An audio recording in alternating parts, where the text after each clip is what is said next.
मुझे पता है। हे गाइस, मैं हूं रणवीर। आज हम बात करेंगे एक ऐसी चीज के बारे में जो बहुत चर्चा में है, क्रिप्टो करेंसी। खासतौर पर हम उस सवाल का जवाब ढूंढेंगे जिसकी कीमत लाखों में है। क्या इंडिया में क्रिप्टो ट्रेड करना लीगल है? इस बारे में बहुत कंफ्यूजन है। कुछ लोग कहते हैं ये बैन है और कुछ कहते हैं बिल्कुल ठीक है। तो चलिए इस कंफ्यूजन को दूर करते हैं और सच्चाई जानते हैं। ये जरूरी बात है दोस्तों। हम आपकी मेहनत की कमाई की बात कर रहे हैं। इस वीडियो के एंड तक आपको पता चल जाएगा कि इंडिया में क्रिप्टो का क्या सीन है। हम बात करेंगे कि क्रिप्टो असल में क्या है, सरकार इसके बारे में क्या कहती है और क्या आपके लिए इसमें इन्वेस्ट करना सही रहेगा। 2020 में सुप्रीम कोर्ट ने आरबीआई के क्रिप्टो पर बैन को हटा दिया था, लेकिन सरकार अभी भी इस पर एक कॉम्प्रिहेंसिव रेगुलेशन लाने की सोच रही है। इसलिए क्रिप्टो ट्रेडिंग अभी लीगल है, लेकिन आपको सतर्क रहना चाहिए और अपडेट्स पर नजर रखनी चाहिए।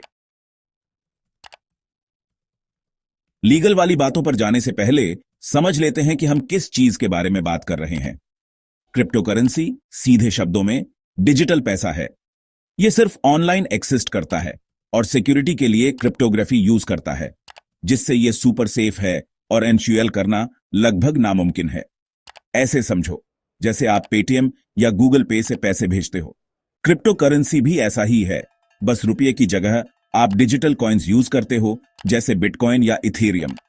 इन कॉइन्स की वैल्यू होती है बिल्कुल असली पैसों की तरह और आप इन्हें खरीद, बेच या ट्रेड कर सकते हैं। बिटकॉइन सबसे पहला और अभी भी सबसे ज्यादा फेमस है, लेकिन अब हजारों दूसरे कॉइन्स भी हैं। क्रिप्टो करेंसी डिसेंट्रलाइज्ड होती है, मतलब इसे कोई एक एंटिटी कंट्रोल नहीं करती। ये ब्लॉकचेन टेक्नोलॉजी पर बेस्ड होती है, जो एक डिस्ट्रीब्यूटेड लेजर है।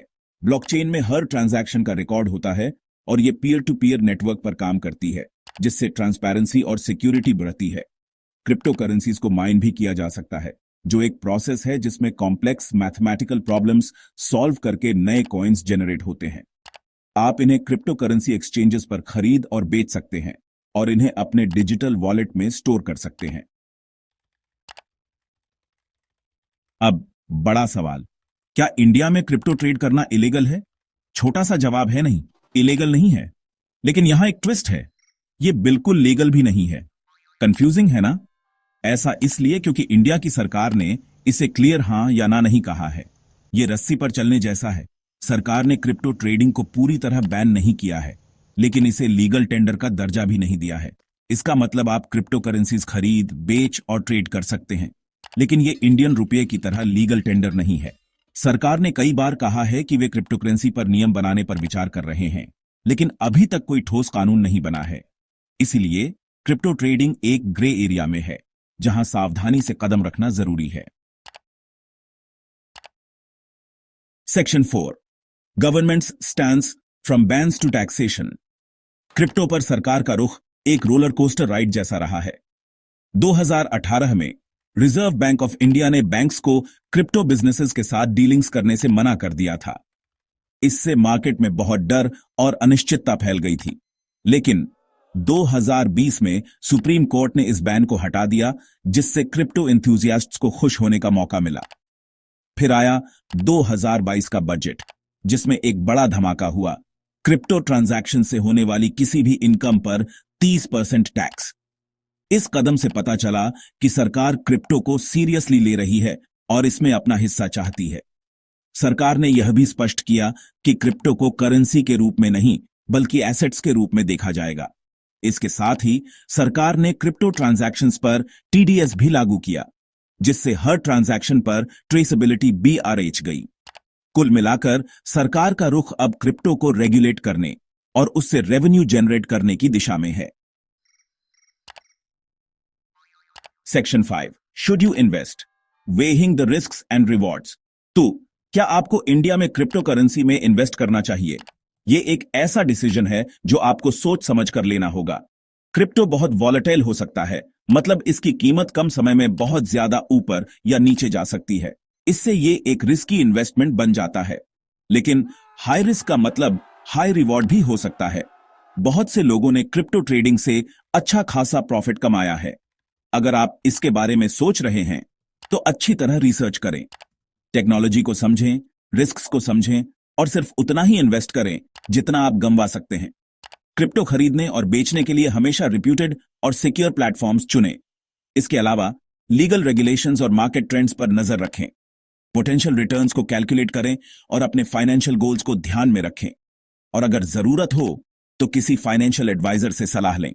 गैप 3S सेक्शन 6 इंडिया में क्रिप्टो का लीगल सफर। इस चैप्टर में हम इंडिया में क्रिप्टो करेंसी के हिस्ट्री को और डीपली देखेंगे और वो सारे इंपॉर्टेंट इवेंट्स एक्सप्लोर करेंगे जिसने इसके लीगल स्टेटस को शेप किया है।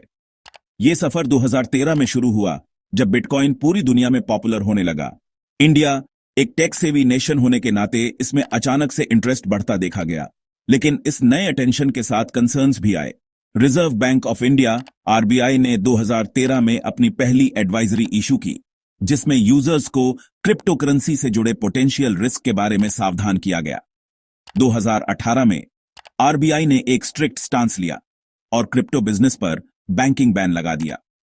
इसका मतलब था कि बैंक्स और फाइनेंशियल इंस्टीट्यूशंस को वर्चुअल करेंसी से डील करने वाले किसी भी इंडिविजुअल या बिजनेस को सर्विसेज देने से मना कर दिया गया। इस डिसीजन से क्रिप्टो कम्युनिटी में हलचल मच गई, जिससे ट्रेडिंग वॉल्यूम में काफी गिरावट आई और इंडिया में क्रिप्टो एंथुजियास्ट्स के लिए अनसर्टेन फ्यूचर बन गया। लेकिन कहानी यहीं खत्म नहीं हुई। मार्च 2020 में सुप्रीम कोर्ट ऑफ इंडिया ने इंटरवीन किया और आरबीआई के बैन को अनकॉन्स्टिट्यूशनल बताया। इस लैंडमार्क जजमेंट ने क्रिप्टो मार्केट को फिर से जिंदा कर दिया, जिससे बिजनेस लीगली ऑपरेट कर पाए। अभी रेगुलेटरी एनवायरनमेंट थोड़ा कॉम्प्लेक्स और लगातार बदल रहा है। गवर्नमेंट ने एक नया बिल प्रपोज किया है जिसका मकसद क्रिप्टो करेंसी को रेगुलेट करना और इंडिया की अपनी central bank digital currency CBDC introduce करना है। हालांकि यह बिल अभी पास होना बाकी है, लेकिन यह इंडिया में क्रिप्टो करेंसी के लिए एक स्ट्रक्चर्ड और पोटेंशियली ज्यादा वेलकमिंग लीगल फ्रेमवर्क की तरफ एक कदम है। इस चैप्टर में हमने इंडिया में क्रिप्टो करेंसी के लीगल सफर का एक कॉम्प्रिहेंसिव ओवरव्यू दिया है और उनकी माइलस्टोन्स को हाईलाइट किया है जिन्होंने इसके करंट स्टेटस को शेप किया है। फ्यूचर अभी भी अनसर्टेन है, पर एक चीज पक्की है, लीगल लैंडस्केप लगातार बदल रहा है। इन्फॉर्मड रहें, कॉशियस रहें और डेवलपमेंट्स पर नजर रखें। Gap 3S section 7 crypto currency के पीछे की तकनीक। इस चैप्टर में हम क्रिप्टो करेंसी के टेक्नोलॉजिकल पहलुओं पर ध्यान केंद्रित करेंगे। पहले ब्लॉकचेन टेक्नोलॉजी को समझते हैं। ब्लॉकचेन एक डिस्ट्रीब्यूटेड लेजर है जहां सभी ट्रांजैक्शंस को एक चेन के रूप में रिकॉर्ड किया जाता है। हर ब्लॉक में ट्रांजैक्शन डेटा होता है और ये ब्लॉक्स क्रिप्टोग्राफिकली सिक्योर होते हैं, जिससे डेटा में छेड़छाड़ करना लगभग असंभव हो जाता है। अब बात करते हैं डिसेंट्रलाइजेशन की। पारंपरिक वित्तीय सिस्टम में एक सेंट्रल अथॉरिटी होती है जो ट्रांजैक्शंस को वेरीफाई करती है, लेकिन क्रिप्टो करेंसी में यह काम नेटवर्क के सभी पार्टिसिपेंट्स द्वारा किया जाता है। यह पीयर टू पीयर नेटवर्क है जो सेंट्रलाइज्ड कंट्रोल को एलिमिनेट करता है और ट्रांजैक्शंस को फास्ट और ट्रांसपेरेंट बनाता है। इसके अलावा क्रिप्टो करेंसी की सिक्योरिटी फीचर्स भी इसे यूनिक बनाते हैं। क्रिप्टोग्राफी का उपयोग करके ट्रांजैक्शंस को वेरीफाई और सिक्योर किया जाता है। पब्लिक और प्राइवेट कीज का उपयोग करके यूजर्स अपनी डिजिटल एसेट्स को मैनेज कर सकते हैं। इससे न केवल ट्रांजैक्शन सिक्योर होते हैं, बल्कि यूजर्स की प्राइवेसी भी मेंटेन रहती है। इस चैप्टर का मकसद आपको क्रिप्टो करेंसी के पीछे की टेक्नोलॉजी को बेहतर तरीके से समझाना है। जैसे जैसे आप इस टेक्नोलॉजी को समझेंगे, आप देख पाएंगे कि क्यों क्रिप्टो करेंसी फाइनेंस की दुनिया में एक रेवोल्यूशनरी चेंज ला रही है। इसके साथ ही इस टेक्नोलॉजी की लिमिटेशंस और चैलेंजेस को भी समझना जरूरी है। ब्लॉकचेन टेक्नोलॉजी अभी भी इवॉल्व हो रही है और इसके स्केलेबिलिटी और एनर्जी कंजम्पशन जैसे मुद्दों पर काम हो रहा है। तो ये था एक डीप डाइव क्रिप्टो करेंसी के टेक्नोलॉजिकल पहलुओं पर। उम्मीद करते हैं कि इस जानकारी से आप क्रिप्टो करेंसी को और बेहतर तरीके से समझ पाएंगे और अपने इन्वेस्टमेंट डिसीजन को अधिक इन्फॉर्म्ड बना पाएंगे। इस चैप्टर में हम क्रिप्टो करेंसी रेगुलेशन का ग्लोबल पर्सपेक्टिव देखेंगे। हम इंडिया के अप्रोच को दूसरे देशों से कंपेयर करेंगे और उनके डिफरेंसेस और सिमिलैरिटीज को हाईलाइट करेंगे। ये चैप्टर इंडिया में क्रिप्टो करेंसी के लीगल स्टेटस का एक ब्रॉडर कॉन्टेक्स्ट देगा। क्रिप्टो करेंसी रेगुलेशन दुनिया भर में बहुत अलग अलग है। कुछ देश इसे अपना रहे हैं तो कुछ अभी भी सावधान या विरोधी हैं। जैसे कि जापान सबसे प्रोग्रेसिव देशों में से एक है जिसने बिटकॉइन को लीगल टेंडर माना है और एक कंप्रिहेंसिव रेगुलेटरी फ्रेमवर्क बनाया है।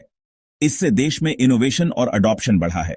दूसरी तरफ चाइना ने बहुत स्ट्रिक्ट स्टांस लिया है और सभी क्रिप्टोकरेंसी ट्रांजैक्शंस और आईसीओज को बैन कर दिया है। इसके बावजूद चाइना अपनी खुद की digital currency, digital yuan develop कर रहा है, जिससे पता चलता है कि गवर्नमेंट अंडरलाइंग टेक्नोलॉजी में वैल्यू देखती है लेकिन कंट्रोल रखना चाहती है। यूनाइटेड स्टेट्स एक मिक्स्ड अप्रोच दिखाता है। फेडरल रेगुलेशन अभी भी बन रहा है, लेकिन अलग अलग स्टेट्स में अलग अलग लेवल का एक्सेप्टेंस और रेगुलेशन है। एसईसी और सीएफटीसी क्रिप्टोकरेंसी मार्केट के अलग अलग पहलुओं को देख रहे हैं और रेगुलेट कर रहे हैं ताकि इन्वेस्टर प्रोटेक्शन और मार्केट इंटेग्रिटी बनी रहे। यूरोप में यूरोपियन यूनियन माइसी रेगुलेशन के साथ एक यूनिफाइड रेगुलेटरी अप्रोच पर काम कर रहा है। इसका मकसद सभी मेंबर स्टेट्स में एक जैसा फ्रेमवर्क बनाना है, जिससे लीगल सर्टेनिटी मिले और इनोवेशन बढ़े। इंडिया का अप्रोच इन एक्सट्रीम्स के बीच में कहीं है। क्रिप्टोकरेंसी के साथ देश का सफर उतार चढ़ाव भरा रहा है। शुरुआती उत्साह से लेकर पूरे बैन तक, और अब सावधानीपूर्वक स्वीकृति के साथ टैक्सेशन और रेगुलेशन पर ध्यान दिया जा रहा है। यह न्यूआंस्ड अप्रोच सरकार के इनोवेशन और रिस्क मैनेजमेंट को बैलेंस करने के इरादे को दिखाता है। इन ग्लोबल पर्सपेक्टिव्स को समझकर हम इंडिया के सामने क्रिप्टोकरेंसी रेगुलेशन की कॉम्प्लेक्सिटीज और चैलेंजेस को बेहतर तरीके से समझ सकते हैं। हर देश का अप्रोच उसके अपने इकोनॉमिक, पॉलिटिकल और सोशल कॉन्टेक्स्ट से प्रभावित होता है, और इंडिया का सफर भी अलग नहीं है। अगले चैप्टर में इंडिया में क्रिप्टोकरेंसी के पोटेंशियल फ्यूचर के बारे में जानने के लिए बने रहे। नमस्ते दोस्तों, वापस स्वागत है। इस चैप्टर में हम क्रिप्टोकरेंसी इकोसिस्टम के एक इंपॉर्टेंट पहलू के बारे में बात करेंगे, वो टेक्नोलॉजी जिस पर यह सब चलता है, ब्लॉकचेन। जैसे जैसे इंडिया डिजिटल इकोनॉमी बनने की तरफ बीआर आच रहा है, ब्लॉकचेन टेक्नोलॉजी में बहुत पोटेंशियल है अलग अलग सेक्टर्स को बदलने का। ब्लॉकचेन सिर्फ क्रिप्टोकरेंसी के बारे में नहीं है, ये एक डिसेंट्रलाइज्ड लेजर है जो ट्रांसपेरेंसी, सिक्योरिटी और एफिशिएंसी देता है। सोचो, एक ऐसी दुनिया जहां सप्लाई चेन्स पूरी तरह ट्रांसपेरेंट हो, जहां हर ट्रांजैक्शन रिकॉर्डेड हो और रियल टाइम में वेरीफाई हो सके, जिससे फ्रॉड और करप्शन कम हो। इंडिया में ब्लॉकचेन क्रिप्टो वर्ल्ड के बाहर भी धूम मचा रहा है। गवर्नमेंट ने लैंड रजिस्ट्री के लिए ब्लॉकचेन यूज करने में इंटरेस्ट दिखाया है, जिससे रिकॉर्ड टैंपर प्रूफ रहेंगे। इसी तरह हेल्थ केयर सेक्टर में ब्लॉकचेन पेशेंट डेटा मैनेजमेंट में रेवोल्यूशन ला सकता है, प्राइवेसी और अलग अलग मेडिकल फैसिलिटीज में सीमलेस एक्सेस दे सकता है। और तो और ब्लॉकचेन फाइनेंशियल इंक्लूजन में भी इंपॉर्टेंट रोल प्ले कर सकता है। इंडिया की बहुत बड़ी पॉपुलेशन अभी भी अनबैंक्ड है। ब्लॉकचेन बेस्ड सॉल्यूशन सिक्योर और एक्सेसिबल फाइनेंशियल सर्विसेज प्रोवाइड कर सकते हैं, गैप को कम कर सकते हैं और इकोनॉमिक ग्रोथ को बढ़ावा दे सकते हैं। इंडिया में स्टार्टअप्स और टेक कंपनीज भी ब्लॉकचेन का पोटेंशियल एक्सप्लोर कर रहे हैं। स्मार्ट कॉन्ट्रैक्ट से लेकर वोटिंग सिस्टम्स तक, ऐसे प्रोसेसेस में एफिशिएंसी और ट्रस्ट बढ़ा रहे हैं जो पहले कम्बरसम और ओपेक थे। जैसे जैसे हम क्रिप्टोकरेंसी के रेगुलेटरी लैंडस्केप से गुजरते हैं, यह समझना जरूरी है कि ब्लॉकचेन टेक्नोलॉजी इनोवेशन का एक बीकन है। हालांकि इंडिया में क्रिप्टोकरेंसी का फ्यूचर अभी भी डिबेट का टॉपिक है, ब्लॉकचेन टेक्नोलॉजी का अडॉप्शन और इंटीग्रेशन तेजी से बिआच रहा है। जुड़े रहिए हमारे साथ और जानिए कि ये एडवांसमेंट्स इंडिया की डिजिटल इकोनॉमी के फ्यूचर को कैसे शेप दे सकते हैं और ग्लोबल स्टेज पर इसका क्या इंपैक्ट हो सकता है। लाइक, शेयर और सब्सक्राइब करना मत भूलिए हमारे चैनल को क्रिप्टोकरेंसी और ब्लॉकचेन टेक्नोलॉजी की दुनिया के बारे में और भी इंसाइटफुल कंटेंट के लिए। नमस्ते दोस्तों, वापस स्वागत है। इस चैप्टर में हम कुछ ऐसी इंस्पायरिंग सक्सेस स्टोरीज के बारे में बात करेंगे जिन्होंने क्रिप्टोकरेंसी की दुनिया में इंडिया का नाम रोशन किया है। पहली कहानी है वाजीरेक्स की, जो इंडिया का लीडिंग क्रिप्टोकरेंसी एक्सचेंज है। निशल शेट्टी ने 2018 में इसे लॉन्च किया और आज यह प्लेटफॉर्म लाखों यूजर्स को सिक्योर और एफिशिएंट ट्रेडिंग सर्विसेज प्रोवाइड करता है। वाजीरेक्स ने बाइनेंस जैसे ग्लोबल जायंट्स के साथ पार्टनरशिप की है, जो ये दिखाता है कि Indian startups global crypto ecosystem में अपनी जगह बना सकते हैं। अब बात करते हैं पॉलीगॉन की, जिसे पहले मैटिक नेटवर्क के नाम से जाना जाता था। ये इथेरियम स्केलिंग सॉल्यूशन है जो डिसेंट्रलाइज्ड एप्स को फास्टर और चीपर बनाता है। पॉलीगॉन के फाउंडर्स जयंती कनानी, सैंडीप नेलवाल और अनुराग अर्जुन ने ब्लॉकचेन टेक्नोलॉजी का यूज करके ग्लोबल रिकॉग्निशन हासिल की है। क्रिप्टोकरेंसी माइनिंग में भी इंडिया पीछे नहीं है। नॉर्थ ईस्ट इंडिया में कुछ एंटरप्राइजिंग इंडिविजुअल्स ने रिन्यूएबल एनर्जी का यूज करके इको फ्रेंडली माइनिंग ऑपरेशन शुरू की है। ये ना सिर्फ सस्टेनेबल है, बल्कि इंडिया के रिमोट एरियाज में इकोनॉमिक अपॉर्चुनिटीज भी क्रिएट कर रहा है। इन्हीं सक्सेस स्टोरीज से हमें पता चलता है कि डिस्पाइट रेगुलेटरी अनसर्टेनिटीज, इंडिया में क्रिप्टो स्पेस वाइब्रेंट और डायनामिक है। ये पायनियर्स न सिर्फ फाइनेंशियल गेन्स के लिए बल्कि टेक्नोलॉजी और इनोवेशन के लिए भी काम कर रहे हैं। जैसे जैसे हम आगे बढ़ते हैं, ये स्टोरीज हमें इंस्पिरेशन देती हैं और ये बताती हैं कि सही नॉलेज, पैशन और विजन के साथ हम भी इस रेवोल्यूशन का हिस्सा बन सकते हैं। जुड़े रहिए हमारे साथ और जानिए कि क्रिप्टो और ब्लॉकचेन की दुनिया में और क्या-क्या एक्साइटिंग पॉसिबिलिटीज हो सकती हैं। लाइक, शेयर और सब्सक्राइब करना मत भूलिए हमारे चैनल को। क्रिप्टो करेंसी और ब्लॉकचेन टेक्नोलॉजी की दुनिया के बारे में और भी इंसाइटफुल कंटेंट के लिए चलिए अब चलते हैं हमारे अगले और फाइनल चैप्टर की तरफ, जहां हम समराइज करेंगे की पॉइंट्स और देंगे कुछ final thoughts on the legal status of crypto currency in India और its potential future. Section 6, conclusion, the future of crypto in India. तो लीजिए, यह है इंडिया में क्रिप्टो का हाल। थोड़ा ग्रे एरिया है, इलीगल नहीं है लेकिन पूरी तरह रेगुलेटेड भी नहीं है। सरकार धीरे धीरे इस आइडिया को अपना रही है, लेकिन वो कॉशियस भी है। आप क्रिप्टो में इन्वेस्ट करते हैं या नहीं, ये आपका फैसला है। बस इन्फॉर्म्ड रहें, रिस्क समझें और स्मार्ट डिसीजंस लें। इंडिया में क्रिप्टो का फ्यूचर अनसर्टेन है, लेकिन एक बात पक्की है, ये यहां रहने वाला है। सरकार के पॉलिसीज और रेगुलेशंस के साथ क्रिप्टो का लैंडस्केप बदल सकता है। आप लोग क्या सोचते हैं? नीचे कमेंट्स में बताइए। मेरे चैनल को लाइक, शेयर और सब्सक्राइब करना मत भूलिए और ऐसे ही ऑसम कंटेंट के लिए